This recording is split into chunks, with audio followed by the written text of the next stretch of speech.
Good morning, good morning, good morning, everyone. How are we all doing here on this Friday morning?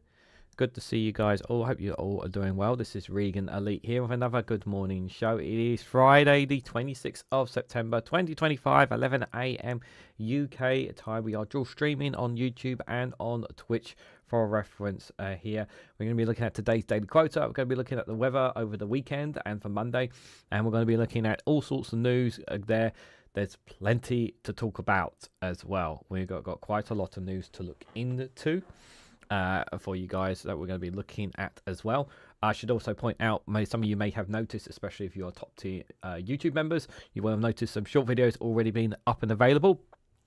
And it's because I recorded them this morning for you guys, and this afternoon I'll be recording some longer format videos to put in place over the weekend as well. There. Good morning, Von Eric. Good morning, Stephen Banker. Billy Kershaw, good morning to you. Martin Howard, good morning to you. Chris C, good morning to you as well. Hope you guys are all doing well, and anybody else who are lurking in the chat. So before we go to the weather, let us look at today's daily quota. Here it is. It's an unknown one, guys. Ooh, I don't like unknown ones. You just don't know who really said it. But there it is. So I always show them, so that way you know that I don't make these up. So it is. Be an encourager. The world has enough critics already. Be an encourager. The world has enough critics already. That is today's daily quota.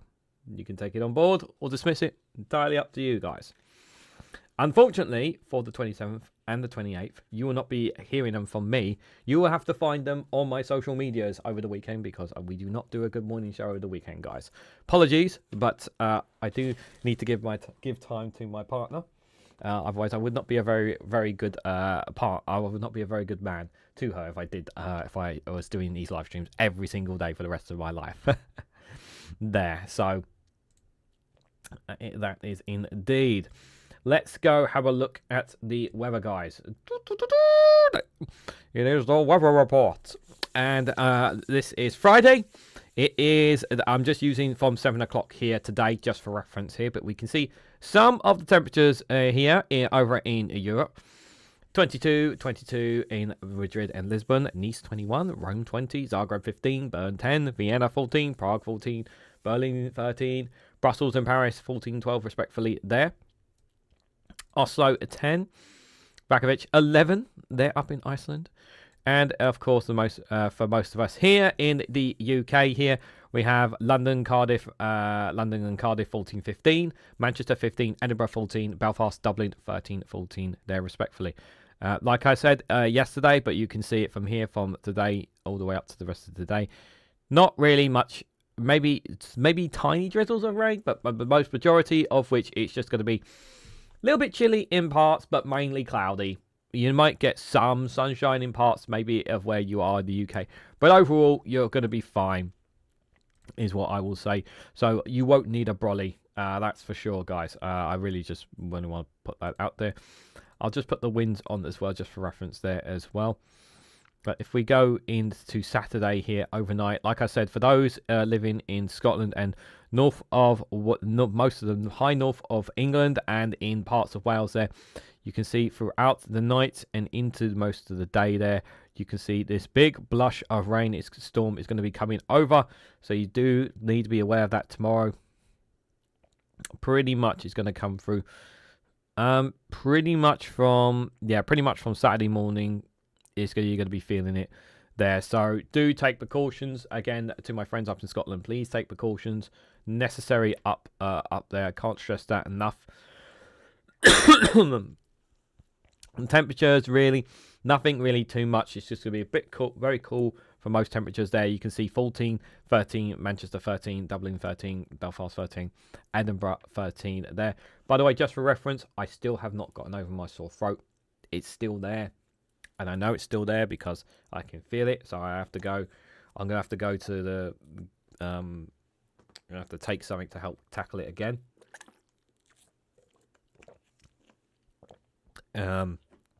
So, yeah. It's still not going away, just for reference, guys. But overall temperatures and winds, you'll get some high, you may get some high winds during that. But temperature wise, it's just going to be a bit cool. Again, you know, rain jacket, just cover yourself. You should be pretty fine there for Saturday. But yeah, just be aware of that for tomorrow, guys. Overnight into Sunday, the overnight from Saturday into Sunday, early Sunday morning, there'll be some parts of England there we hit with showers, but overall it'll be very, very cold in the mornings. You can see some very cold temperatures there, 9 and 8 degrees in parts of Scotland and Northern Ireland and Ireland. There you can see Cardiff, London, and Manchester, 10, 11, and 12 respectively there. But there'll be some parts of bits of showers on Sunday. But overall, again, most of the UK should be dry. It'll probably be a bit damp from the night, from the day before, possibly in some parts of the UK there. Yeah, there'll be some parts overnight where it will be hit with that rain. So, again, you might be able to get away with it depending on where you are there. But the rain's not going to be as bad as it has been other weekends there, just for reference there. So, over the weekend, I would say, most of the weekend, parts will be dry, parts will be wet. Depends where you live, is it? So, just take all the cautions is what I will say, and there. And then here on Monday morning, just for reference here, again, doesn't look like there's going to be any rain or forecast whatsoever from the looks of it from the weather report here. So it looks pretty good. So pretty much, you probably can get away with it. Maybe if you're living right up in the north of Scotland, you'll get some, you might get some showers there. No, you won't get any showers at all, actually, my correction there in Monday. But you can see there, temperatures. Highest temperatures 17, 18 degrees in London, 15, 15 at Cardiff, Manchester, Dublin, Belfast, 14, 15, Edinburgh, 14 there. So Monday will be a nice day, guys. Monday will be a good day, so you won't get too much to worry about the rain there. So that's the couple of the quick forecast there. Don't really feel they need to dive into it as much as they need to during the heat waves, because it's kind of like, you know, temperatures that we can kind of handle, you know. I mean, the only thing you'll be moaning about is we always might find a reason to moan about the weather, to be fair, there as well. Ellie, good to see you there. Hope you are doing well. And anybody else, if I haven't said hello as well. Right, I want to dive some into some of the stories. Obviously, I'm not going to do a video on it yet, but we will be talking about the ID cards, and I'll be showing my thoughts on that in a minute. But let's have a look at what the Guardian is saying here, guys. So, £500 million of Thames Water desalination plant has provided just 7 days water over 15 years. How has this happened? So, a plant in Beckton that has run only 5 times has been beset by multiple problems since it was built. £500 million into a plant that has provided just 7 days water in over 15 years. So my question is, where has this money gone? What an absolute joke and an absolute farce of, once again, water bosses running away with money, not doing their jobs properly here. But 7 days. Insane, guys. So let me read a bit more into this story for you guys. So London's desalination plant has cost more than £500 million since 2010 and has only run 5 times, delivering 7.2 billion litres of drinking water. That's roughly 7 days of London's typical daily demand. And now Thames Water is planning a new £500 million pound project to tackle drought in the capital. The Thames Gateway desalination plant in Beckton, built for 270 metres and now largely mothballed, has racked up an estimated £200 million in debt interest. That's about 45 million in idle upkeep and about 3 million in operating cost, according to Thames Water's figures. That puts the lifetime bill at about £518 million, or about 7p for every litre the plant has ever produced, which is 28 times more than customers usually pay for their water. Thames Water now plans to build a new drought resilience scheme on the Thames for an estimated cost of between £359 to £535 million, which will be paid for by you, the consumer.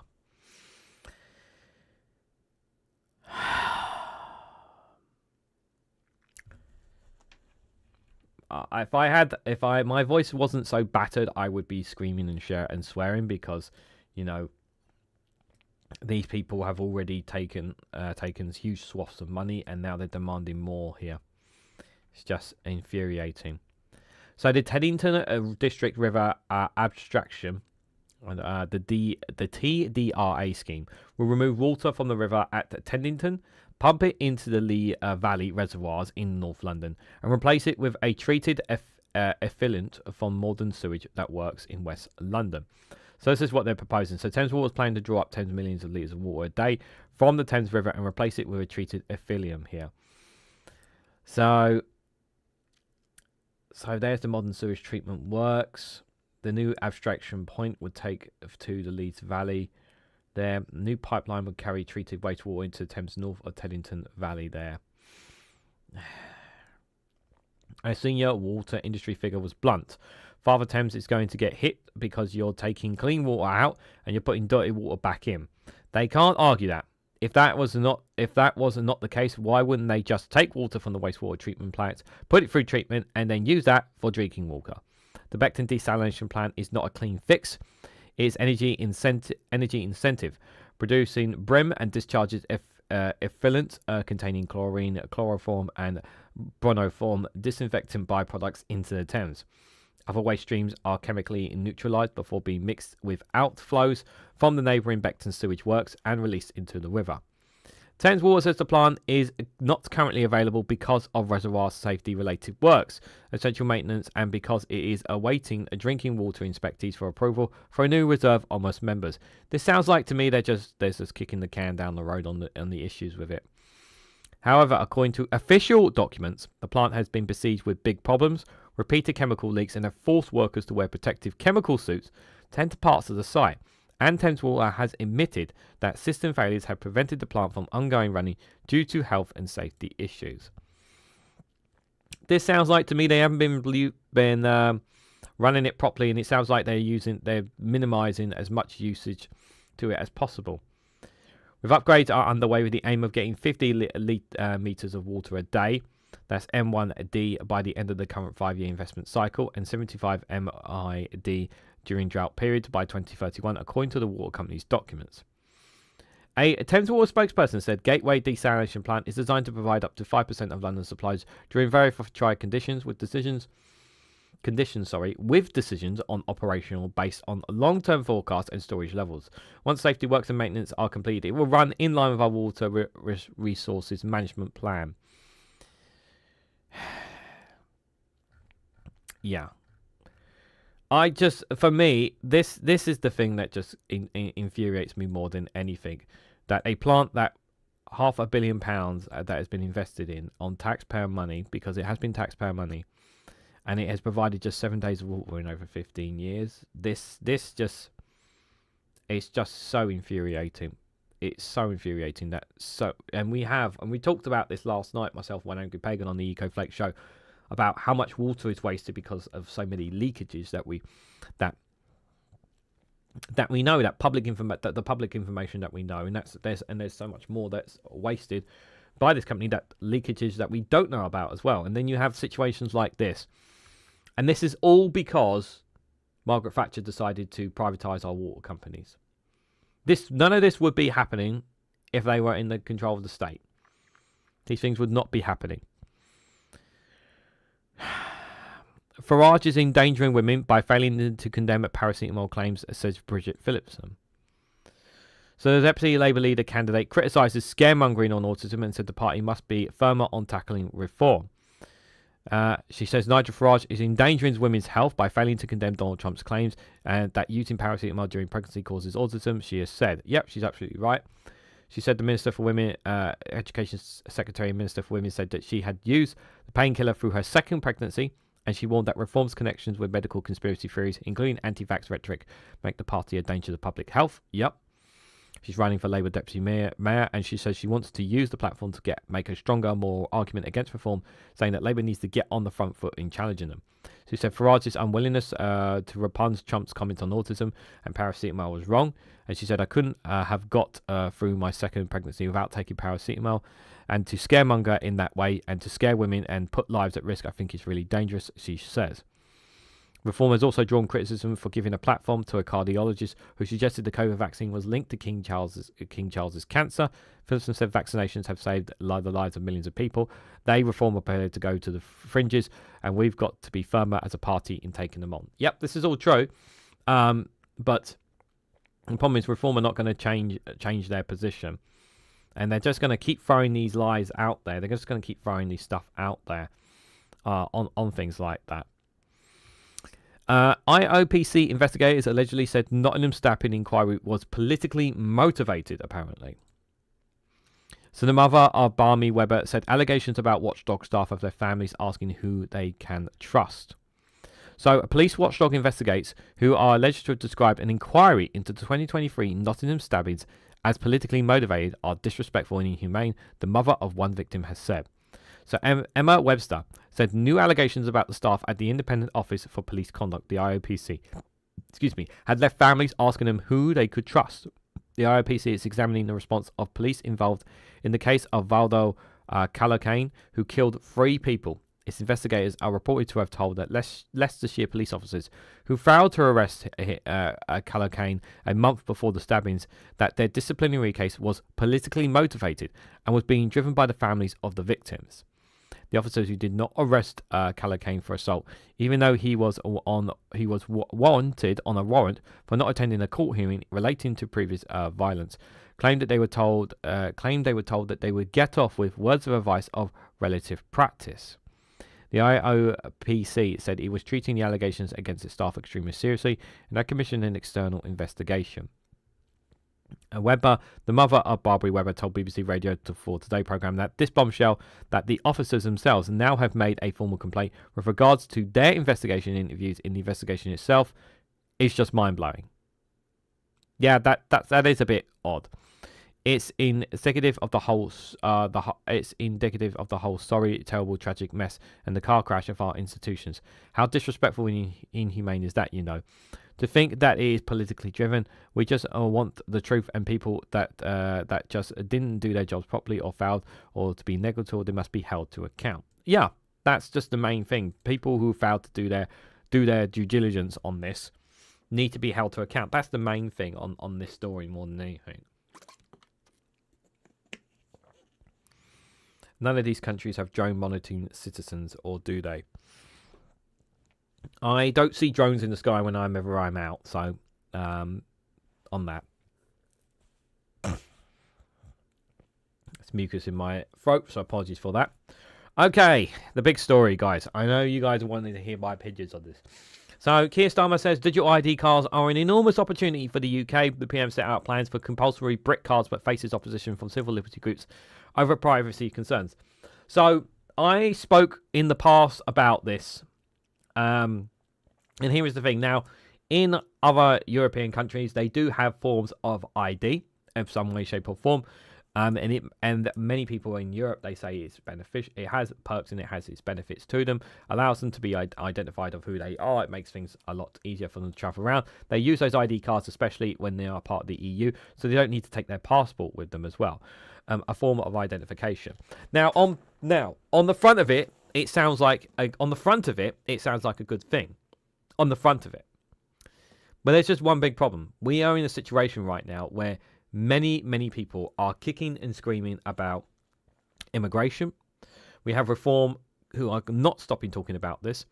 At the same time, you have questions about free speech being threatened by the likes of Reform are being banging on about as well as the right-wing influencers and medias have been at that. And at the same time, for whatever reason, you decided that now is the good time when trust in politics is already at a time when it's low.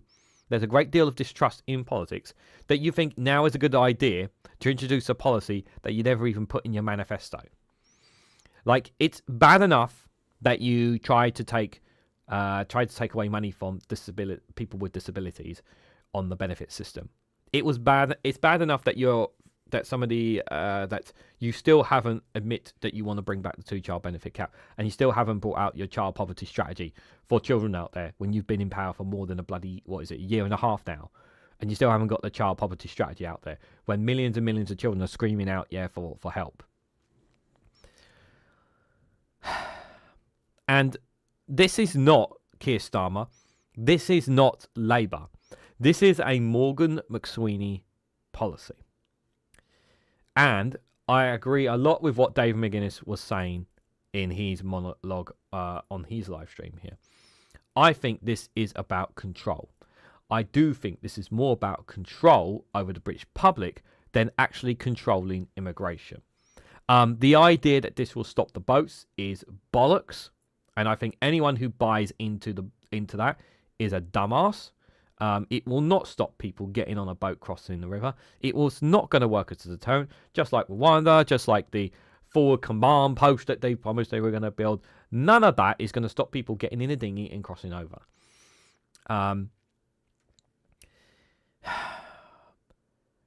I do think that there are positives to it. The problem is that people's privacy are at risk here, and especially when you have to have it on your phone, which could potentially be tracked.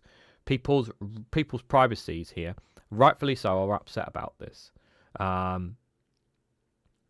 don't like this whatsoever. This stinks of another policy by Morgan McSweeney, and I actually have been thinking long and hard about this. I have this crazy conspiracy theory that's been ramming in my head that Morgan McSweeney is secretly a reform operative looking to undermine Labour to bring reform into government at the next general election. And you want to know why I have that crazy conspiracy theory in my head?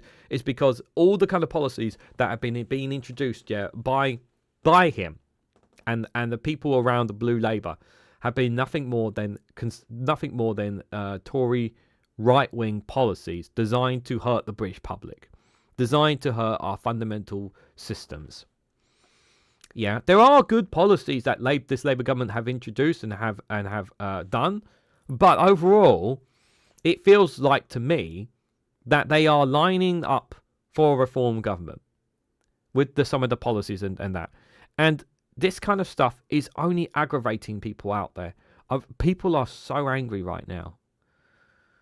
And it's just, all this is just playing into reform's hands. And I've said this before, guys. The mainstream media wants Nigel Farage as Prime Minister. The mainstream media, they want a reform government because it will be great headlines for them. It'll be great news coverage. It'll get them lots of clicks, lots of likes. They know that this reform government will do insane policies, crazy stuff, and it will just make great content for them all. It will be great content for right-wing influencers. It will be great for the millionaires and billionaires because they will get tax cuts. They will be able to make more money than they ever have been right now. And we already have more billionaires and millionaires since the pandemic. And we're going to have even more when they come to power. And right now, we are buggered because we have a Labour government that is not listening to its people or its MPs. We have a conservative opposition who still can't get their heads out of their arse and realise that maybe we shouldn't have done what we did in the last 14 years, and maybe we should stand up and own up to our mistakes, while at the same time still keeping the same bloody politicians who were in power for 14 goddamn years as a shadow cabinet, so they still haven't learnt from their mistakes. You have the Lib Dems who are starting to say some of the right things, but are they enough yet to? Are they going to be strong enough yet to actually lead and take power? No, I don't think so whatsoever. The polling shows to me that there's just not enough people willing to give the Lib Dems a chance, and I'm not prepared to give them my vote because they got in bed with the Conservatives. You know, they lost all trust, for me when they got in bed with the Conservatives in 2010. And then you have the Green Party, which are just too small right now. Yes, they're making traction, and Zach Polanski's making moves, but they're not going to be able to push yet. They're not going to be able to get control of government. Not for at least maybe in the next 10 years, maybe in 10, 20 years, maybe in the next couple of general elections, maybe. But they're a long way off from getting any kind of influence, control in government. And then you have the Your Party, which is right now is not even formed yet. So where does that leave us? People don't have trust. And people out there are willing to vote reform because they right now have all the momentum. Nigel Farage and everyone in that party. The momentum is on their side. They're telling people what they want to hear. Then they're telling people what they don't want to hear as well. They're saying they're not afraid to say things that are gonna upset the so-called lefties, the wokies. And people are buying into it because people are sick and tired of the same old rhetoric. How many times have you watched a video where people on the streets have been asked about politics and they say they're just tired of the same old politics? And they don't hear enough about the Greens. They don't hear enough about your party. So they'll put their vote behind Nigel Farage and Reform because it's like, well, I just want something different because, things are not getting better. McSweeney needs to be sacked. He is a liability. He is a liability. The problem is he's not going to be sacked, Chris. And you want to know why he's not going to be sacked? Because he's there. The main reason he's there is not just because he's part of Blue Labour. He's part of the right wing of the government. It's because he's Rupert Murdoch's bitch. And Rupert Murdoch wants his guy in that cabinet controlling what's going on. Rupert Murdoch, if he doesn't have control of this government, he will make sure that they break. It's about he's there just as much on behalf of Rupert Murdoch as he is about the right wing and Blue Labour. Like I said before, for those who weren't aware, there was a reason at the state visit, at the banquet, why Morgan McSweeney was sitting next to Rupert Murdoch. That was not a coincidence. So am I personally in favour of digital ID? I am in favour of some form of ID, but right here, right now, no. Because it's just too controversial. The timing is all wrong. People are already fear-mongering of politics. And the British public, well, all publics, British public, English, Welsh, Scottish, we're not ready for it. We just don't want it. And we're too fearful of our governments, of spying on us. And that's the reality of it. It's not like Europe where we have, even though there is contention, there's a lot more trust between the public and governments in Europe than there are than in comparison to us right now. It's not something that people are willing to get behind. That's just the reality of it. I'm going to cover that in a short video, the Labour MP calling for action to tackle deprivatisation on coastal seawalls. It's already available if you guys want to check that out. History, we will remember who showed up. Keir Starmer faces call to attend the COP30 summit. I don't know if he's going to do that or not. Ministers to allow naming and shaming of offenders, naming and shaming offenders completing community service. Do you approve of naming and shaming offenders? I don't know.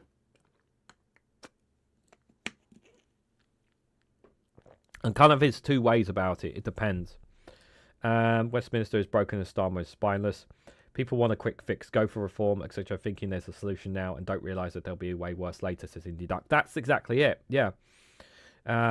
Murdoch needs to butt out of our politics. He does need to butt out. The problem is that no government has got the balls enough to hold the British establishment media to account when they get into power.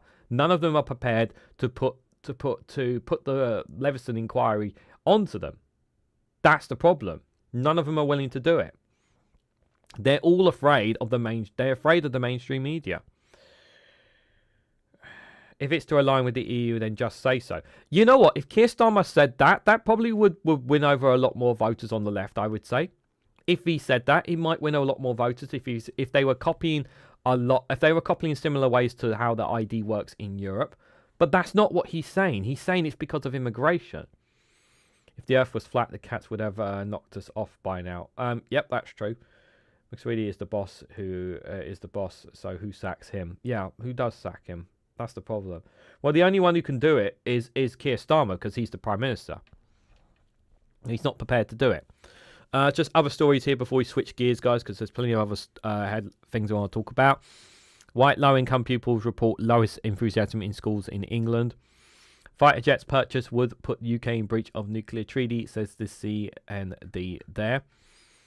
I'm just going to go to the front of UK here. Terrorism case against a kneecap rapper Liam O.G. has been thrown out. A chief magistrate at Woolwich Crown Court rules that the proceedings were institutionally lawful and unnull. Messrs Campbell and former Liberal Democrat leader died at the age of 84. Patricia Crowler, known as the UK's oldest witch, dies at age 97. Year 8 state school pupils in England could face a mandatory reading test. I need to read more in that before I give an opinion on that. I might actually do a video on that. Any other stories there that we haven't already covered here just on the UK, just for reference? A sticking plaster, Labour's levelling up offer leaves Blackpool voters unmoved. That's not good. Okay, that's enough from The Guardian. We spent a lot of time on them. Let's have a look at NBC News in America, guys. One of the big stories in America right now, for those who aren't aware. So, do you guys remember the former FBI Director James Comey? And I told you Trump administration will be going after his enemies.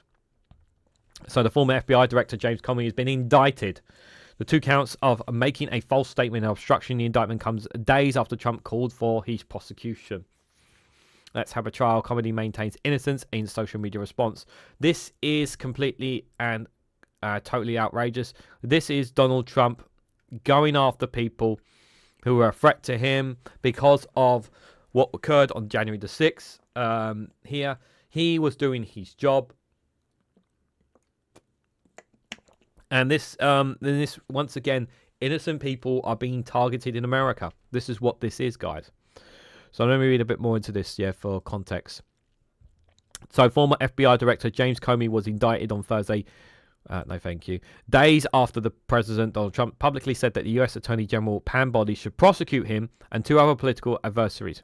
The indictment includes 2 counts, making a false statement and obstruction and congressional proceeding. Comey has denied any wrongdoing. Charges stem from a testimony Comey gave on September the 30th, 2020. During a Senate Traditional Committee hearing, asked by Senator Ted Cruz about the testimony he gave in 2017, asserting he did not authorize leaking information regarding the FBI investigations into President Donald Trump's or former Secretary Hillary Clinton, Comey said, "I stand by the testimony." Comey's deputy, Andrew McCabe, said that Comey's authorized him to leak information to the press, according to a 2018 Justice Department Inspector General report. But the report also found that McCabe made multiple false or misleading statements. The statute of limitations for the charges is set to expire on Tuesday. Comey could face a maximum of 5 years in prison if convicted.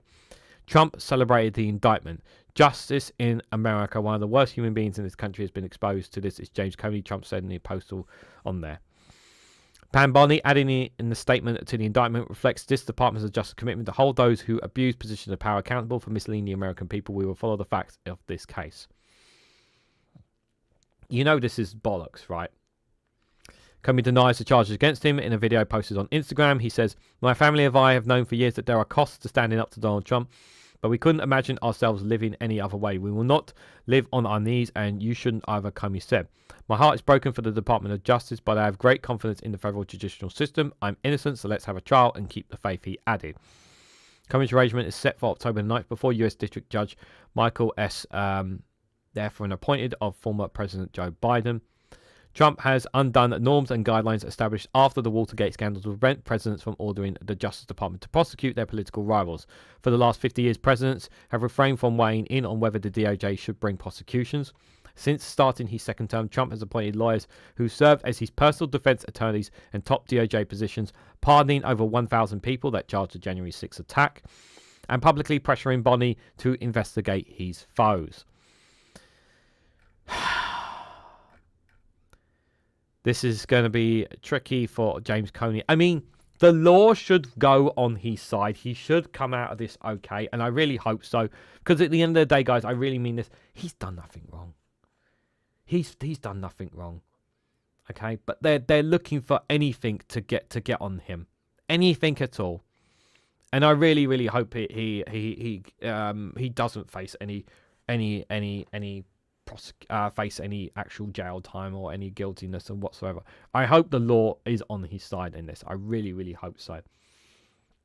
I just want to say, just a reminder, because we have so many wonderful people, 20 people here on YouTube and a couple of people here on Twitch, and I'm sorry if I haven't been saying hello to you guys in the chats there. I hope you guys are doing well. Comey's going to be on his knees in prison.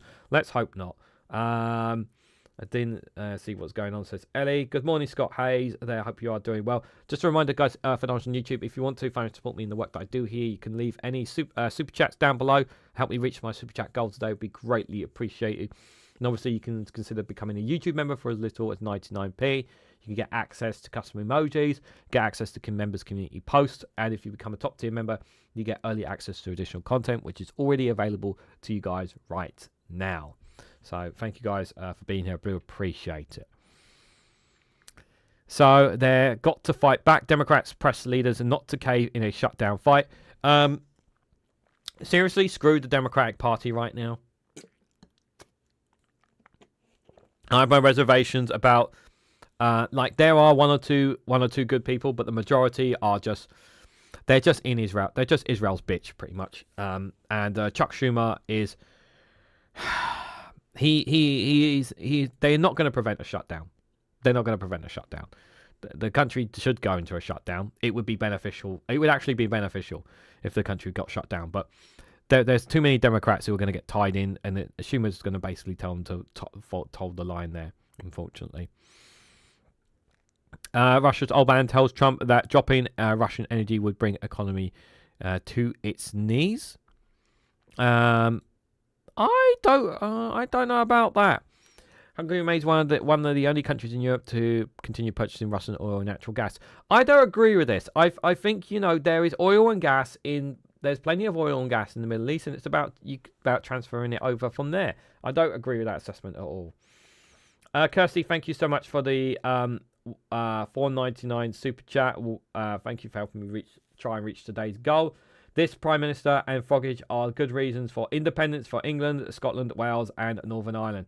Well, of course, thank you so much for that super chat. Absolutely, that Scotland does need to find a path to independence. I think that the rise in Plaid Cymru will open up people's minds in Wales more and more to the talks of independence. I believe Northern Ireland at some point will obviously, it's a matter of when, not if, that they will reform with Ireland to unify Ireland once again, and I think that will, and then detach themselves from the United Kingdom overall. And I think it would just end up, that will just be the end of the UK as a whole, which will just leave England on its own. But thank you for that $4.99 super chat. And the most important thing, like, you want to believe in working together, being united and whatnot. But the problem is that our political system, our politicians are so corrupt that they're not doing it it's not for the benefit of all four nations.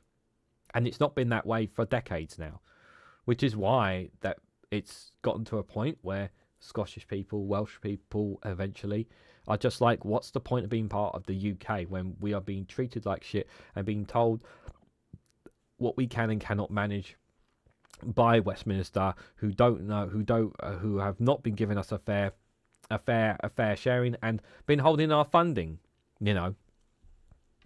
So thank you for that super chat. So let's read a little bit into this. Viktor Orbán on Friday said that Hungary will continue to source fossil fuels from Russia despite demands from his ally President Donald Trump. He informed the president dropping Russian energy would be a disaster for Hungary's economy. That's because Hungary are not looking to switch whatsoever. And the problem is with Viktor Orbán, he's actually very unpopular in the country right now. People are very, very unhappy with him by some of the decisions and things that he made. Obviously, one of the big things that he tried to do is tried to ban the Pride Parade, and that backfired badly because basically they came out and they still did the parade, and he wasn't going to protest and crack down on them. Hungary still being part of the EU does benefit the EU because it allows to apply pressure. So we can still apply pressure on him. But their continuous reliance on Russian oil and gas is not good for their economy in the long term. So yeah, they remain one of the only countries in Europe to continue purchasing Russian oil and natural gas.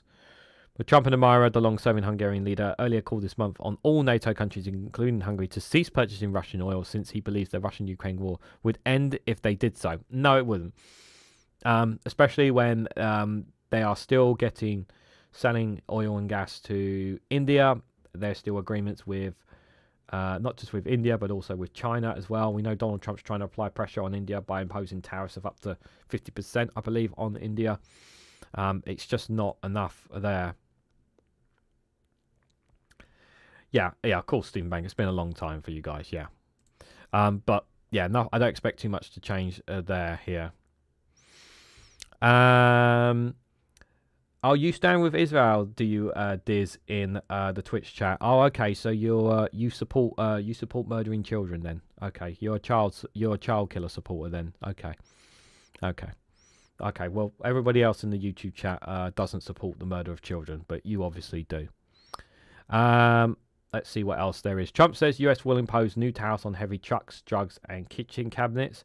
Yeah, because that's exactly what America needs right now when its economy is struggling and people are having a hard time. More tariffs. That will definitely fix the economy for Americans out there.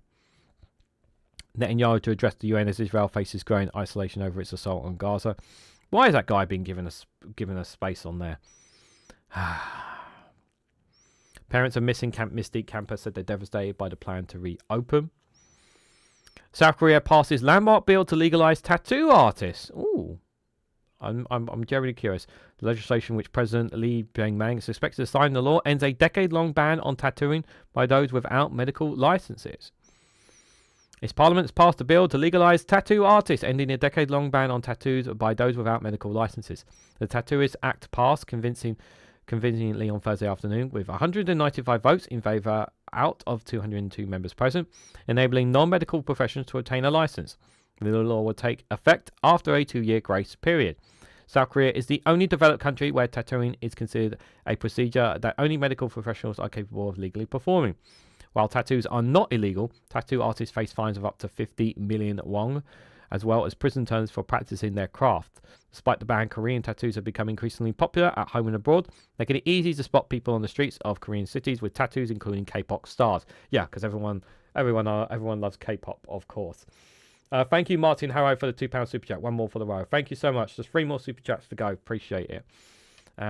Witchigoff, good morning. Good to see you there. Hope you are doing well. Guys, do check out Witchigoff's YouTube channel. And next week, myself and her will be having a live stream next week on Thursday. So do join us for that. I'm very much looking forward to it as well. Tattoo artists welcome the Act's passage after years of fighting to end the ban. Tattooists in Korea, each working in their own spaces, overcame the isolating nature of our profession and built a solidarity of 1,100 members, said Doi, a famous South Korean tattoo artist and union organizer who has been prosecuted and fined for practicing his profession. Very, very happy for the people of South Korea. This is great news for them, especially with the love for tattoos as well. So obviously it means that, you know, more people can go and get their tattoos, and there's more business opportunities for them as well. This is very, very good stuff there. So I'm very, very happy for them. What else there is there? Indonesia faced calls to halt free meal programs as over 5,000 school children fall ill. This is a story that's been going on for a while, actually. The government's program, which began in January, the aim of fighting malnutrition, delivers on a campaign promise by the president. Now, obviously, Indonesia is in a crisis right now. Its government is extremely unpopular. They have been doing some severe crackdowns on young people there, and this is just kind of just adding more fuel to the fire. Unfortunately, with over 5,000 school children falling ill, there have been calls for the president and the government to step down, and they're still not been doing it. So yeah, Indonesia's government's facing calls on Thursday to suspend the president's multi-billion-dollar free meal program after thousands of school children fell ill in a food poisoning outbreak. Television reports showed hospital wards filled with children, with some crying in pain and clutching their stomachs, while police, officers and health workers carried away other victims in ambulances, vans and trucks. The free nutrition program was started in January with the aim of fighting malnutrition by feeding nearly 90 million children and pregnant women. The initiative, which is expected to cost $28 billion through to 2029, delivers on a campaign promise by the president, who was elected last year to lead the South Asian nation of more than 282 million people. The National Nutrition Agency recorded about 1,376 cases of school-linked food poisoning cases between January and the end of June. That number of studies effectively rose to 4,711 this week, with more than 1,000 victims reportedly just in West Java province, which was the hardest hit. The question you should be asking yourself is, who is creating the food? Where is it being made? Where is it being made? what kind of food it is. Those are the questions you need to be asking, because obviously it's quite clear to me that those who are making these free school meal programs are not doing it in a very clean and hygienic environment. Otherwise, you would not be getting these food poisonings. So clearly, that's the main problem there. And honestly, my heart goes out to a lot of to the people out there, because it's a really, really rough time now for Indonesians right now. It really, really is. I'm going to leave NBC News there, because I can't believe we've already got only 14 minutes left. So let's run through a couple of stories from other websites. So just have a look at Middle Eastern Eye here. Let me refresh this to see if it's updated. Israel kills 29 people in Gaza since dawn. Meanwhile, 178 US Congress members signed letters opposing the West Bank annexation. Turkish President Erdogan secures nuclear energy deal with vaulted friend Trump, while recognising Palestine rewards Israel's PA collaborators and not the Palestinian people. UK must warn Israel against harming Brits on the Gaza flotilla, lawmakers said. They haven't said anything about it as far as I'm aware. Tony Blair proposed as Chief of Gaza Transitional Authority, reports say. That's super bad. That is really, really bad if Tony Blair is going to be the one in charge of that, because he is not thinking about the interests of the Palestinian people in any way, shape or form. Russia delivers Su-35 jets to Iran, or did it? Iran's press review. Spain pledges 175 million euros to UNRWA by 2026. Trump proposes permanent to end war, abandons Gaza Riviera plan, according to a report there. So that's some of the stories there from Middle Eastern Eye. Let's go to the BBC. If we see any other stories, we'll touch on them if we can. Any other stories that we don't know? How Tony Blair in discussions to run Transition Authority. Yeah, we saw that already. We've seen that already. PM compares Andy Burnham's economic proposals to trust disaster. That's a pretty piss poor assessment from the Prime Minister. No pension deportations under reform, says Kruger. Reform faces questions over tech investors' role in cost-cutting drive. Farage urges Bank of England to stop bond sales. I think we saw that yesterday. PM defends Mayor against ridiculous Trump claims. Which areas are due to get the share £5 billion funding boost there from the BBC. Let's look at the front page of UK there. That's ID. Watchdog staff comments on attack inquiry inhumane. Glasgow, Argyle Street, Ash wins Tree of the Year title. Can I just point out that tree looks... go away. Show me that tree. Ooh, that's a lovely Tree of the Year. Wow. That is a very nice tree, I've got to say. I just wanted to show that. Samaritans facing volunteer exodus over proposed grants approaches. We've covered this a while ago in the past, guys. For those who don't know, Samaritans obviously one of the most important out there. Do absolutely wonderful job, and to hear that their branches are closing because they're just not getting as much funding as they used to is very, very sad. At a time when more and more people are contacting the Samaritans as well. This is very, very deeply concerning indeed, yeah. So hundreds of Samaritan volunteers said they will leave the suicide prevention charity if plans to close more than 100 branches are supported at a meeting this weekend. Yeah, and I spoke about this in the past as well. This is very, very heartbreaking indeed if it comes to pass. Because it's very difficult for, like I said before on it, it's very difficult for people to talk about, to be volunteer.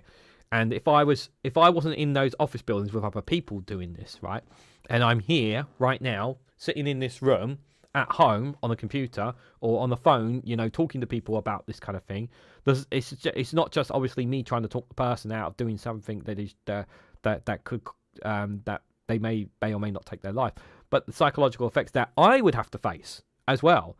Whereas if I'm in an office, there are other people that can comfort me. We can comfort each other, sort of thing.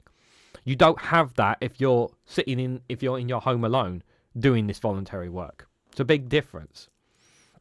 So more should be done to protect these officers. I also understand why the Samaritans are struggling financially as well, though.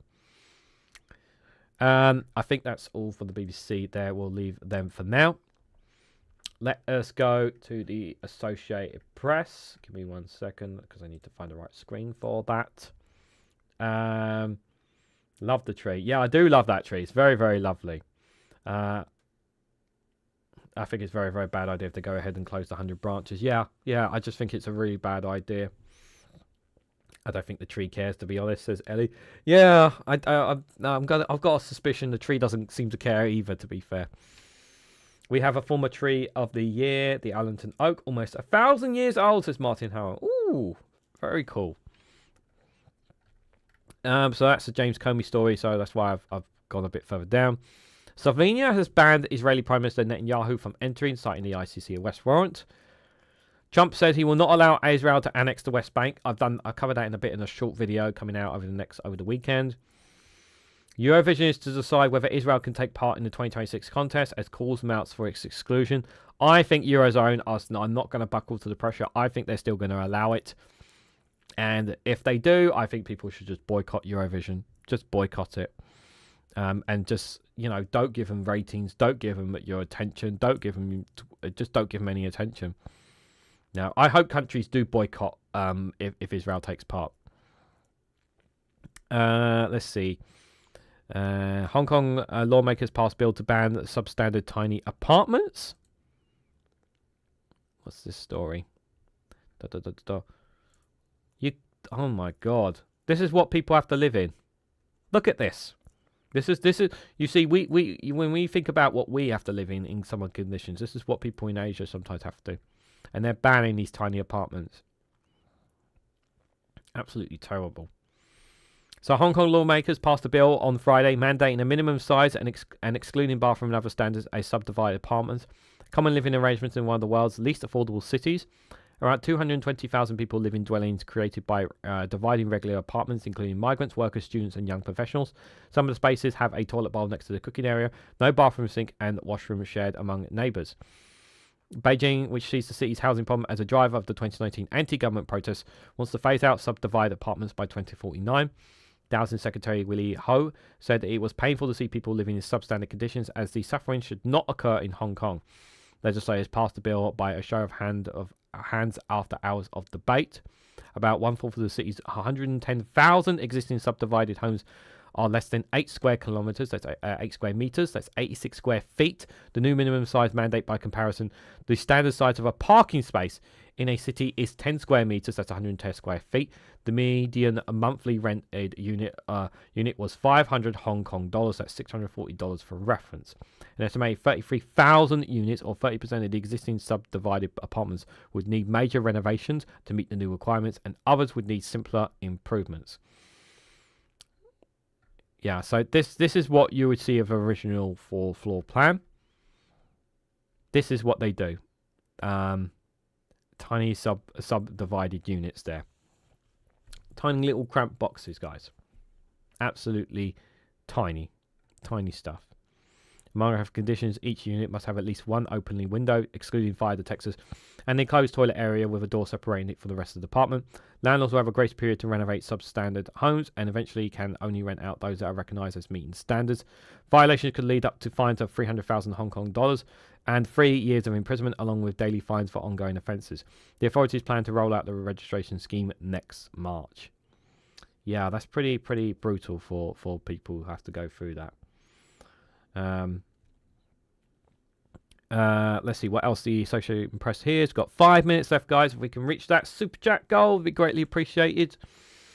Russian forays into NATO airspace are causing alarm. Here's why they might be happening. They said it, leaders at the UN, in their own words. Trump to put import taxes on pharmaceutical drugs, kitchen cabinets and furniture. We mentioned that already. The giant sinkhole, we saw that already yesterday or day before, I believe. Any other stories here that we don't already kind of covered? We covered most of these stories, I think, here. I'm just seeing if there's any other ones worth mentioning on the right here.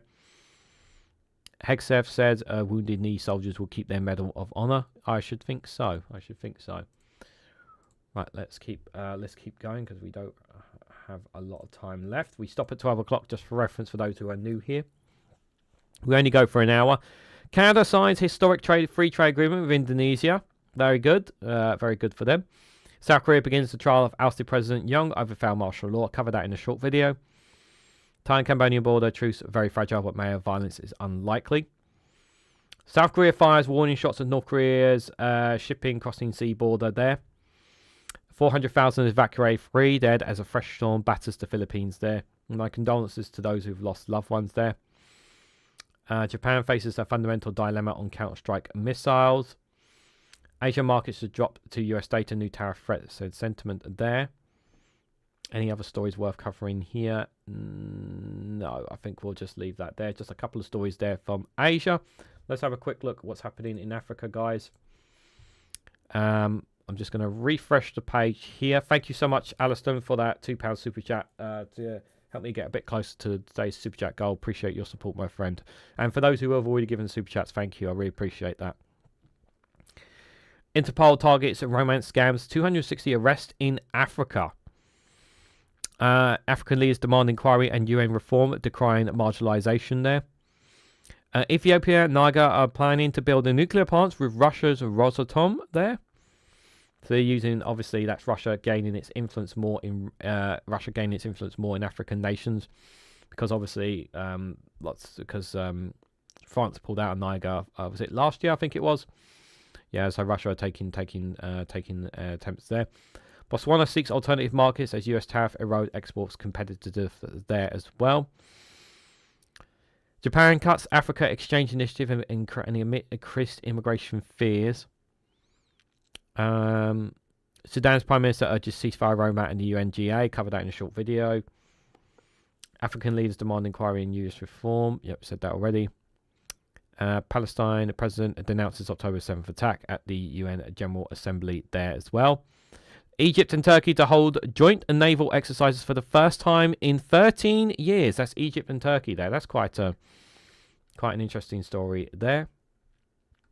Kenyan engineer turns deadly water into eco-friendly innovation. Ooh, that sounds cool. We should have time to look at that. That's pretty cool. Yeah, that's very, very cool indeed. Almost out of time. We'll have a look at the iPaper here, guys. I'm going to come to the super chats in just a moment. Why is the chat gone? Chat disappeared there for a second there. Thank you again, Alistair, for another £2 super chat. Really appreciate it for the goal. Thank you, Peter, for the £5 super chat. It's very generous of you. I really appreciate that as well. Thank you for another £2 super chat. It's very generous of you, Alistair. Thank you for your support. Chris, thank you for that £1 super chat. It's really appreciated, my friend. And I really appreciate your contributions, your insight as well, both today and yesterday on the Eco Flake show as well. Really appreciate that. And Martin Harrow, thank you so much for the £2 super chat as well. Over the line. Yeah. Thank you, guys. Really appreciate it, guys. Yeah, it's just to help financially support the work that I do here on this channel. So thank you guys so much. Got about a minute left, so let's just quickly have a run of what the iPaper's saying. Gonna have to leave the other ones for now before my voice goes. So what have they got here? Burnham, Powell, Corbyn and Farage, the 4 threats who could finish Starmer. I don't see how Corbyn is a threat there, to be fair, considering where his party is currently at the moment. But sure, if you want to go with it, go with it. I suppose iPaper. 6 unanswered questions about Starmer's Brit card digital ID plan. Next generation of Britain's new towns will be unveiled in days based on the King's Poundbury. 3 welfare reforms that could happen and 2 that won't. There's an exclusive there saying Brit cards digital ID will be made law for all adults in a bid to tackle small boats. That's not really exclusive. That's kind of what we already know. Labour considers cutting migrant benefits but faces 3 big stumbling blocks. That's an analysis piece there. Let's have a look at the front news of the iPaper if I'll open up. Anything here worth interesting? Not interested in the Kang. Fewer women are checking for breast cancer. Here's why. That's not good. I'm 78 with Alzheimer's. The new drug changed my life. I think we mentioned that on Tuesday, that story about the Alzheimer's one. The NHS needs you. Covered that already. NHS not ready for new area of diagnosis of treating Alzheimer's disease there. TikTok announced deal. We know about that one already. Less visited Spanish regions where you can escape tourist crowds. Stolen Ukrainian children are trained to throw grenades and build drones for Russia. according to an exclusive from them there. That's very concerning indeed. I'm going to have to leave it there, guys, because we have reached the end of there. Just give me 1 second while I'm just clearing some of those out there, guys. So just quickly before we go, guys, just a reminder, I will be going live. I won't be back live until Monday at 11 o'clock. So if you guys want to join me for another Good Morning Show, feel free to do so. There'll be shorts and long formats videos dropping over the weekend, as always, as well. And I'll get content for Monday done for you. Plan to get content for Monday done. Short and long videos for you guys done as well. Hopefully my voice will survive today, but I want to say thank you guys all for coming along. Thank you to everyone who gave super chats today. It's really appreciate your support, because it really does financial support, because this is my main source of income here of this work that I do here as well. So I really do appreciate you guys helping me supporting me here. Obviously, for those who can't financially support, I always say this, guys, if you can't, don't feel bad, don't feel guilty or whatever, or if you have other priorities, just hitting the like, share and subscribe and share all those kind of things. They support that helps boost the algorithm. Leaving comments on my videos also does that as well. So doing that kind of stuff really does help. So guys, but reminder as well, 5 p.m. today, Friday Frolics with Daily Blase. Do join him for that. I assure you will have a great time with his live stream there. So do check out the Friday Frolics as well. And then obviously, of course, Max Robspear will be going live at 8:30 if anyone wants to join him for that. But thank you guys again once again. But just before I go, I just need to say the usual stuff. If you haven't already, please hit that like button, share it across social media. If you haven't subscribed already, please consider subscribing. I'd like to get to 2,500 subscribers before the end of the year. That was the goal at the start of the year. So if you guys can help me get there, please feel free to do so. And if you want to financially support me and the work that I do here, you can do so by becoming a YouTube member for as little as 99p. You can even join me on Rumble or Patreon for exclusive content on those platforms. So thank you all so much for watching, and I hope to catch you all very soon.